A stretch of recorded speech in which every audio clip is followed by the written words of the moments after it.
मध्ये मी कैलास सोनवणे आपले हार्दिक स्वागत करतो। सुरुवातीला पाहूया 24 तासातील ताज्या घडामोडी। मनपा सेवानिवृत्त प्राथमिक शिक्षकांतर्फे मनपा समोर डप वाजवून करण्यात आले आवाज सुनो आंदोलन। संत नरहर कॉलनी माणिकनगर येथे रस्ता डांबरीकरण व कॉन्क्रीट गटारीच्या कामाचा शुभारंभ। अवैध दारू विक्री करणाऱ्या 16 गाड्या व इतरांवर कारवाई। देवी मंडळ येथील उपसरपंचपदी माधवराव देवरे यांची बिनविरोध निवड।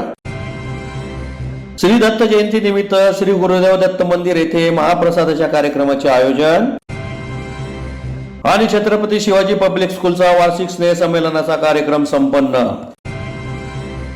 आता बातमीपत्र विस्ताराने। 7व्या वेतनाच्या थकीत रकमेसाठी महानगरपालिकेच्या सेवानिवृत्त प्राथमिक शिक्षकांतर्फे महानगरपालिकेच्या प्रवेशद्वारासमोर डप वाजवून आवाज सुनो आंदोलन करण्यात आले। 7व्या वेतन आयोगाच्या थकीत रकमेसाठी महानगरपालिकेच्या सेवानिवृत्त प्राथमिक शिक्षकांतर्फे सहकुटुंब धुळे महानगरपालिकेच्या प्रवेशद्वारासमोर डप वाजवून आवाज सुनो आंदोलन करण्यात आले। महानगरपालिकेच्या सेवानिवृत्त प्राथमिक शिक्षकांना जानेवारी 2016 पासून 7व्या वेतन आयोगाच्या 50% थकीत फरकाच्या रकमा मिळालेल्या नाहीत। तसेच जानेवारी ते डिसेंबर 2019 पर्यंतच्या 7व्या वेतन आयोगाच्या 50% रकमा धुळे मनपाने अदा केलेल्या नाहीत। मनपाकडे या निवृत्त शिक्षकांची 50% हिश्श्याची 2,22,50,000 रुपये इतकी थकबाकी आहे। या थकीत रकमेसाठी सेवानिवृत्त शिक्षक शिक्षकांनी अखिल धुळे महानगरपालिका सेवानिवृत्त शिक्षक संघटनेच्या नेतृत्वाखाली महानगरपालिकेच्या प्रवेशद्वारासमोर डप वाजवून आंदोलन केले। आंदोलनात संघटनेचे अध्यक्ष शिवाजी पाटील, कार्याध्यक्ष सुरेश जाधव, सरचिटणीस मधुकर राणी आदींसह सेवानिवृत्त शिक्षक शिक्षिका मोठ्या संख्येने सहभागी झाले होते।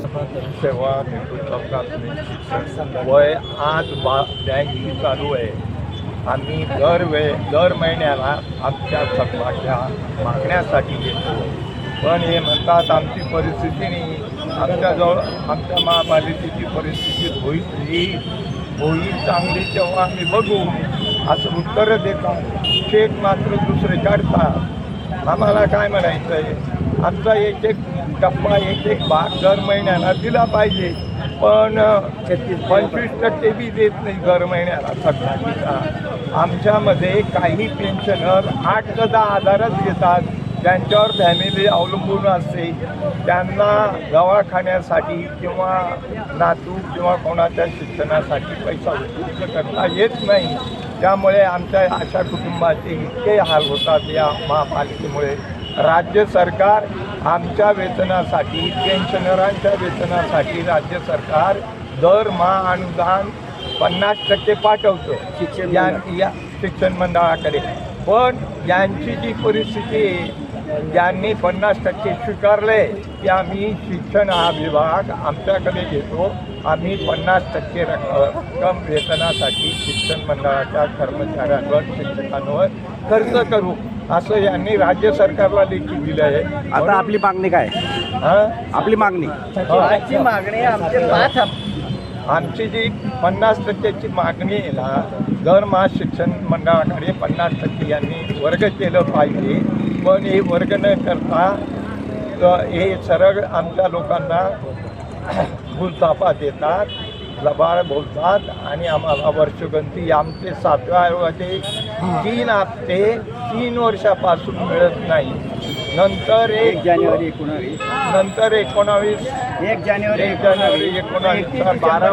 12 महिन्याचा जो फरक आहे 7व्या आयोगाचा, तोही आज जवळजवळ 4 वर्ष होऊन गेले, 5 पैसे देत नाही।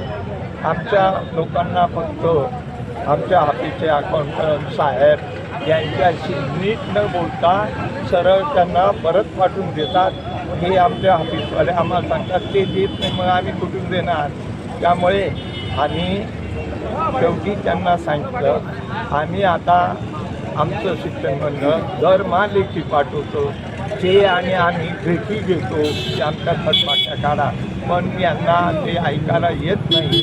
मग त्यांना सांगितलं। धुळे शहरातील प्रभाग क्रमांक 11 मधील संत नरहरी कॉलनी माणिकनगर येथे रस्ता डांबरीकरण व कॉन्क्रीट गटारीच्या कामाचा शुभारंभ आमदार फारुख शाह यांच्या हस्ते संपन्न झाला। धुळे शहरातील प्रभाग क्रमांक 11 मधील संत नरहरी कॉलनी माणिकनगर येथे रस्ता डांबरीकरण व कॉन्क्रीट गटारीच्या कामाचा शुभारंभ शहराचे आमदार फारुख शाह यांच्या हस्ते संपन्न झाला। कार्यक्रमाच्या अध्यक्षस्थानी शमसुल हसन हे उपस्थित होते। यावेळी लोक जनशक्ती पार्टीचे जिल्हाध्यक्ष दिलीप साळवे व शोभा चव्हाण यांनी आमदार शहा यांचा नागरी सत्कार केला। या प्रसंगी नगरसेवक गणी डॉलर, नगरसेवक डॉक्टर सरफराज अन्सारी, माजी नगरसेवक साजिद साई, डॉक्टर दीपश्री नाईक, निजाम सय्यद, शकीला शेख, मलिका खाटिक, परवीन शेख, इक्बाल शाह, शोएब मुल्ला, रफिक पठाण, आसिफ शाह, नजर खान, सुफी कुरेशी, डॉक्टर बापूराव पवार, सऊद आलम, फैसल अन्सारी, साहिर पटेल, नूर शाह, सुफियान अन्सारी, रमजान पटेल, सईद बाबा, गुलाम अन्सारी, आसिफ अन्सारी, इसाक पिंजारी, आरिफ पिंजारी, रईस सय्यद, जावेद पिंजारी, अनवर पिंजारी, सरोज खाटिक आदी उपस्थित होते. आज प्रभाग क्रमांक 11 संत नरहरी कॉलनी माणिकनगर येथे एका रस्त्याच्या डांबरीकरणाचा आणि कॉन्क्रीट गटारीच्या कामाचा शुभारंभ माझ्या हस्ते करण्यात आलेला आहे. आणि ह्या कामासाठी ह्या परिसरातील नागरिकांनी माझ्याकडे मागणी केली होती. त्यात आमचे युसुफभाई पुढारी तसेच हमीदभाई अण्णा आणि येथील रहिवासी यांनी माझ्याकडे मागणी केली होती. त्या अनुषंगाने मी 60 लाख रुपये ह्या कामासाठी मंजूर करून दिलेले होते आणि आज त्याच कामाचा शुभारंभ माझ्या हस्ते करण्यात आलेला आहे. यावेळी माझ्यासोबत आमचे नगरसेवक गणीभाई डालार तसेच महिला जिल्हाध्यक्षा दीपा मॅडम, मलायका मॅडम आणि अनेक कार्यकर्ते माझ्यासोबत इथे उपस्थित आहेत. हा सवय फुकटाच्या श्रेय घेण्याची. आम्ही मेहनत केली आणि लोक त्याच्या श्रेय घेत आहे.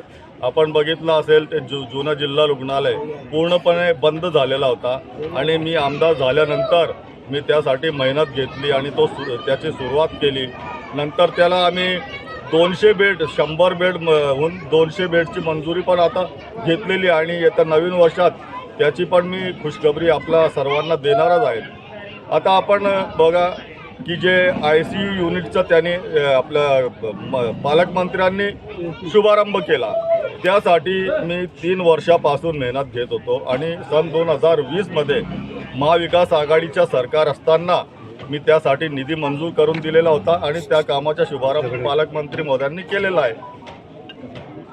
मी आपल्याला माहीत असेल दर मंगळवारी आणि बुधवारी मी आपल्या धुळेकरांसाठी जास्तीत जास्त काम मंजूर कशा करता येईल त्यासाठी मुंबईत असतो. धुळे शहर व परिसरात अवैध दारू विक्री करणाऱ्या सोडागाडी व इतर ठिकाणी विविध पोलीस ठाण्यांच्या पथकाने कारवाई केली असल्याची माहिती सहाय्यक पोलीस अधीक्षक एस ऋषिकेश रेड्डी यांनी पत्रकार परिषद घेऊन दिली. धुळे शहरात सोडा गाड्यांवर सर्रास दारू विक्री होत होती. त्यामुळे अवैध दारू विक्री करणाऱ्या शहरातील सोडा गाड्यांवर विविध ठिकाणी कारवाई करण्यात आली असल्याची माहिती सहाय्यक पोलीस अधीक्षक ऋषिकेश रेड्डी यांनी पत्रकार परिषद घेऊन दिली. पोलीस अधीक्षक श्रीकांत दिवरे यांच्या आदेशाने संपूर्ण धुळे शहरात अवैध दारू विक्री प्रकरणी कारवाई करण्यात आली आहे. त्या पार्श्वभूमीवर धुळे शहरातील 5ही पोलीस ठाण्यातील पोलीस अधिकारी व कर्मचाऱ्यांनी अवैध दारू विक्री आणि सोडा गाडी दारू विक्री प्रकरणी शहरात विविध ठिकाणी कारवाई केली असल्याची माहिती सहाय्यक पोलीस अधीक्षक ऋषिकेश रेड्डी यांनी दिली. त्यांच्या माहितीनुसार धुळे शहर पोलिसांनी 2 अवैध दारू विकणाऱ्या सोडा गाड्यांवर, देवपूर पोलिसांनी 2 सोडा गाड्यांवर, पश्चिम देवपूर पोलिसांनी 1 सोडा गाड्यांवर कारवाई केली आहे. तसेच चाळीसगाव रोड पोलिसांनी अवैध दारू विक्री विरोधात 1 कारवाई केली आहे. तर मोहाडी पोलिसांनी 3 ठिकाणी अवैध दारू विक्री विरोधात कारवाई केली आहे. सदरची कारवाई पोलीस अधीक्षक श्रीकांत दिवरे, अप्पर पोलीस अधीक्षक किशोर काळे, सहायक पोलीस अधीक्षक ऋषिकेश रेड्डी यांच्या मार्गदर्शनाखाली करण्यात आली. धुले वासियों को नमस्ते. तो हमने लास्ट टाइम भी हमने किया था, जो दूल्हे में हमको बहुत दिक्कत आते हैं, जैसे सोडा गाड़ी पे जो दारू पीते हैं एंड जो सोडा गाड़ी है उस पे दारू बिक्री करते हैं, तो उसके ऊपर हमने बार बार हम कार्रवाई किया है ऑलरेडी. एंड हमने रिसेंटली 2 दिन पहले भी एक हमने पूरे डिवीज़न में ड्राइव चलाया था. उसमें हमने धुले सिटी के अंडर 2 सोडा गाड़ी पकड़ा है एंड देवपुर के अंडर 2 सोडा गाड़ी पकड़ा है, पश्चिम देवपुर के अंडर 1 सोडा गाड़ी पकड़ा है एंड अदर पुलिस स्टेशंस के अंडर हम दारू का केसेस किया है. हमारा 25 तारीख का जो उसमें ड्राइव था. तो ये मेरा सभी को ये रिक्वेस्ट है, प्लीज़ जहाँ पे भी सोडा गाड़ी में ऐसे दारू का बिक्री होता है तो वहाँ पे प्लीज़ आप पुलिस को इन्फॉर्मेशन दे दीजिए. हम कड़क से कड़क कार्रवाई उसके ऊपर करेंगे. थँक्यू, धन्यवाद. शिंदखेडा तालुक्यातील देवी मांडळ येथील उपसरपंचपदी माधवराव विलासराव देवरे यांची बिनविरोध निवड झाली. यामुळे परिवर्तन पॅनलचे वर्चस्व कायम राहिले. शिंदखेडा तालुक्यातील देवी मांडळ येथील उपसरपंचपदी परिवर्तन पॅनलचे माधवराव विलासराव देवरे यांची बिनविरोध निवड झाली आहे. देवी मांडळ येथील लोकनियुक्त सरपंच रमाबाई वामन आखाडे यांच्या अध्यक्षतेखाली उपसरपंच निवडीसाठी विशेष सभेचे आयोजन करण्यात आले होते. उमेदवारी दाखल करण्याच्या वेळेत उपसरपंच पदासाठी परिवर्तन पॅनलचे माधवराव विलास देवरे यांनी अर्ज दाखल केला. त्यांच्या विरोधकांतर्फे ही नामनिर्देशित पत्र दाखल करण्यात आले, परंतु माघारीच्या वेळी त्यांनी माघार घेतल्याने सदर निवडणूक प्रक्रिया ही बिनविरोध झाली. उपसरपंचपदी माधवराव विलास देवरे यांची बिनविरोध निवड करण्यात आली. सदरची निवडणूक प्रक्रिया पॅनल प्रमुख तथा गटनेते वकील बागुल यांच्या नेतृत्वात पार पडली. यावेळी ग्रामपंचायत सदस्य दीपक बागुल, कोकिळाबाई बागुल, विकास एसी, सरपंच प्रतिनिधी कैलास आकडे, भिका पवार, युवराज पवार, ॲडव्होकेट ज्ञानेश्वर देवरे, युवराज देवरे, रतन पाटील, बापू पेंगळे, जगन्नाथ बागुल, शशिकांत देवरे, प्रवीण पाटील, रावसाहेब ठाकरे, सुनील मालचे, नानाभाऊ ठाकरे, राजेंद्र पवार, रामकृष्ण पाटील, संतोष पवार, हेमंत पाटील आदी उपस्थित होते. मौजे मांडळ ग्रामपंचायतीची आजची उपसरपंच पदाची ही निवडणूक आज बिनविरोधरित्या पार पडलेली आहे. समोरच्या पक्षाकडनं फॉर्म टाकण्यात आलेले होते, पण त्यांनी ऐन वेळेस माघार घेतल्याने आमचे उपसरपंच पदाचे उमेदवार देवरे माधवराव विलास यांना बिनविरोध उपसरपंच अध्यक्ष अधिकारी यांनी घोषित केलेलं आहे. याच्यापूर्वी लोकनियुक्त सरपंच म्हणून आमच्या पॅनलचे परिवर्तन पॅनलचे रमाबाई वामन आखाडे ह्या बहुमताने विजयी झालेले आहेत. आणि आज आमच्या मांडळ ग्रामपंचायतीवर आमच्या परिवर्तन पॅनलचे प्रमुख आदरणीय माजी उपसभापती पंचायत समिती शिंदखेड्याचे नानासाहेब वकील पाटील यांच्या गटाचं निर्विवाद वर्चस्व इथे आज स्थापित झालेलं आहे. येणाऱ्या 5 वर्षामध्ये आम्ही जो गावाचा बॅकलॉग आहे तो पूर्णपणे भरून काढण्याचा प्रयत्न करू. गावात सोयीसुविधा ज्या मूलभूत गरजा आहेत त्या सर्व पुरवण्याचा आम्ही आमच्या ग्रामपंचायतीच्या वतीने प्रयत्न करणार आहोत. आणि जे आमच्या पाठीशी मतदार बंधू निवडणुकीपासून तर आजपर्यंत ज्यांनी खंबीरपणे आम्हाला साथ दिली त्यांचे आम्ही साऱ्यांचे जाहीर आभार व्यक्त करू इच्छितो. धन्यवाद. श्री दत्त जयंती निमित्त धुळे कृषी उत्पन्न बाजार समिती येथील मानाचे श्री गुरुदेव दत्त मंदिर येथे महाप्रसादाच्या कार्यक्रमाचे आयोजन करण्यात आले होते.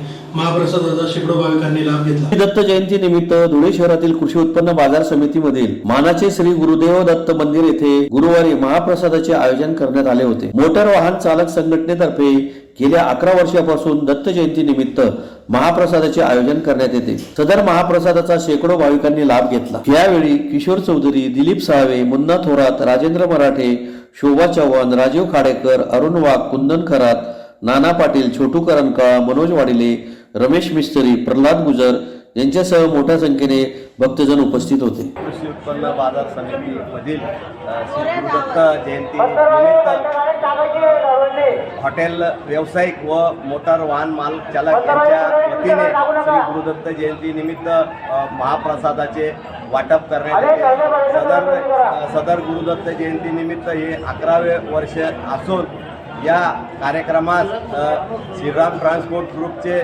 श्री किशोर तात्या चौधरी व हॉटेल न्यू भाऊचे संचालक आयुष्यमान मुन्नाबापू थोरात व समस्त मोटार वाहन मालक चालक यांचे सर्वांचे सहकार्य लाभत असते. तसेच विशेष करून धुळे कृषी उत्पन्न बाजार समिती प्रशासकाचे देखील मोठ्या प्रमाणावर सहकार्य लाभत असते. सदर महाप्रसादाचे हे 11वे वर्ष असून सदर महाप्रसादाचा लाभ संपूर्ण धुळे शहर परिसरातील श्री गुरुदत्त भाविक घेत असतात.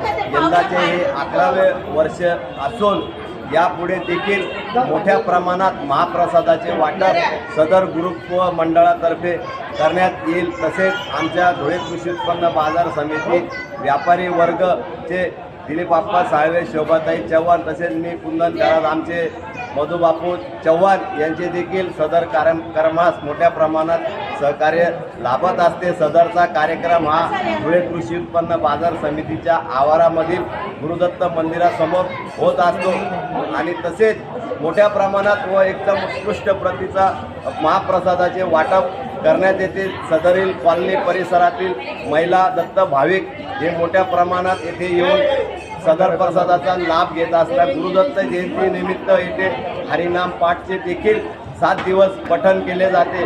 सदर गुरुदत्त जयंती निमित्त धुळे कृषी उत्पन्न बाजार समितीतर्फे सर्वांना हार्दिक शुभेच्छा. धुळे शहराजवळ हरणमाळ येथील छत्रपती शिवाजी पब्लिक स्कूलचा वार्षिक स्नेह संमेलनाचा कार्यक्रम बुधवारी मोठ्या उत्साहात संपन्न झाला. धुळे शहरातील आरमाळ येथील छत्रपती शिवाजी पब्लिक स्कूलचा वार्षिक स्नेह संमेलनाचा कार्यक्रम बुधवारी सायंकाळी मोठ्या उत्साहात साजरा करण्यात आला. कार्यक्रमास मनपा आयुक्त अमिता दगडे पाटील या प्रमुख पाहुण्या म्हणून उपस्थित होत्या. संस्थेचे चेअरमन सुभाष देवरे यांच्या माध्यमातून मुलांना या ठिकाणी अतिशय उत्कृष्ट प्रकारचे शिक्षण दिले जात असून शिक्षणाबरोबरच मुलांना सांस्कृतिक कार्यक्रमातून विविध स्पर्धेतून प्रोत्साहन मिळावे या उदात्ततेतून या स्नेह संमेलनाच्या कार्यक्रमाचे आयोजन करण्यात आले होते. कार्यक्रमाच्या सुरुवातीस विद्यार्थ्यांनी गणरायाचे गाणे सादर केले. त्यानंतर श्री छत्रपती शिवाजी महाराजांच्या प्रतिकात्मक वेशभूषा धारण करून विद्यार्थ्यांनी या ठिकाणी छत्रपती शिवरायांच्या जीवनावर आधारित कला सादर केल्या. तदनंतर लहान लहान चिमुकल्यांनी देखील विविध हिंदी मराठी गाण्यांवर आपली कला सादर केली. यावेळी गुणवंत विद्यार्थ्यांना प्रमाणपत्र ट्रॉफी देऊन सन्मानित करण्यात आले. या प्रसंगी मनपा आयुक्त अमिता दगडे पाटील, संस्थेचे चेअरमन सुभाष देवरे, संचालक प्रफुल्ल सिसोदे, प्राचार्य MP पवार, समन्वयक SB पाटील, अश्विनी देवरे यांच्यासह शिक्षक व शिक्षकेतर कर्मचारी वृंद, पालक मोठ्या संख्येने उपस्थित होते. हे स्कूल CBSE स्कूल रन करणारे आपले या प्रोजेक्टचे डायरेक्टर, इथले सर्व सन्माननीय, आपण सर्व मोठ्या संख्येने उपस्थित असलेले या मुलांचे पालक, ज्यांना आपल्या मुलाचा परफॉर्मन्स बघायचा आहे, ते सगळे आतुरतेने वाट पाहणारी सर्व मंडळी, आपल्याला सर्वांना नमस्कार. आणि मला इथे येऊन खूप छान वाटलं. एकतर दिवसभराच्या उन्हाच्या काहिलीतनं एवढा सुंदर पौर्णिमेच्या नंतरच्या दिवशीचा उगवलेला चंद्र आणि एवढा सुंदर आसमंत, खरोखर खूप छान या शाळेची अकॅडमिक सर्व ॲक्टिव्हिटीज मला मॅडमनी पण सांगितल्या. जेव्हा इन्व्हिटेशन दिलं तेव्हा मी सांगितलं होतं की मी नक्की येणार आहे आणि मी आज आले. मला खूप छान वाटलं. इथलं आवडलेली एक गोष्ट की इथला जो तलावाचा हे आहे, मी पुन्हा येईन हे पाहायला आठवणीने. घोड्यावर स्वार होऊन आलेले शिवाजी महाराज, त्यांना दिलेली मावळ्यांनी वंदना आणि भारताची विविधतेतली एकता हे दर्शवणारं या वर्षीचं ॲन्युअल डेचं थीम, या थीमसाठी माझ्या शुभेच्छा. आणि या कार्यक्रमामध्ये किंवा या शाळेमध्ये जी विद्यार्थी आहेत, मॅडमनी सांगितलं की ग्रामीण भागाला फोकस केलं आहे आम्ही. मला खूप आनंद आहे की CBSE माध्यमातून शिकणारी ही मुलं आणि ही मुलं पुढे जाऊन काहीतरी नक्की बनणार आहेत. आणि जी फॅसिलिटी बाहेर पुण्या मुंबईच्या विद्यार्थ्यांना मिळते, त्या सगळ्या फॅसिलिटी देण्याचा प्रयत्न ही संस्था करते. या संस्थेचं कार्य खरोखर कौतुकास्पद आहे. या संस्थेबद्दल म्हणजे खरंच शब्द कमी आहेत माझ्याकडं, कारण मला माहीत नाही ही संस्था नफ्यात किती चालत असेल. प्रत्येक गोष्ट नफ्यात चालवली जातेच असं नाही, पण विद्यार्थ्यांचं करिअर घडवणारी ही संस्था खरोखर अभिनंदनाला पात्र आहे. पुन्हा एक नजर ठळक घडामोडींवर. मनपा सेवानिवृत्त प्राथमिक शिक्षकांतर्फे मनपा समोर डब वाजवून करण्यात आले आवाज सुनो आंदोलन. संत नरहर कॉलनी माणिकनगर येथे रस्ता डांबरीकरण व कॉन्क्रीट गटारीच्या कामाचा शुभारंभ. अवैध दारू विक्री करणाऱ्या 16 गाड्या व इतरांवर कारवाई. देवी मंडळ येथील उपसरपंचपदी माधवराव देवरे यांची बिनविरोध निवड. श्री दत्त जयंती निमित्त श्री गुरुदेव दत्त मंदिर येथे महाप्रसादाच्या कार्यक्रमाचे आयोजन. आणि छत्रपती शिवाजी पब्लिक स्कूलचा वार्षिक स्नेह संमेलनाचा कार्यक्रम संपन्न. याचबरोबर श्रीराम टाइम न्यूजचे बातमीपत्र संपले. दिवसभरातील ताज्या घडामोडींसाठी पाहत राहा श्रीराम टाइम न्यूज. भेटूया पुढील प्रसारणात. तोपर्यंत नमस्कार.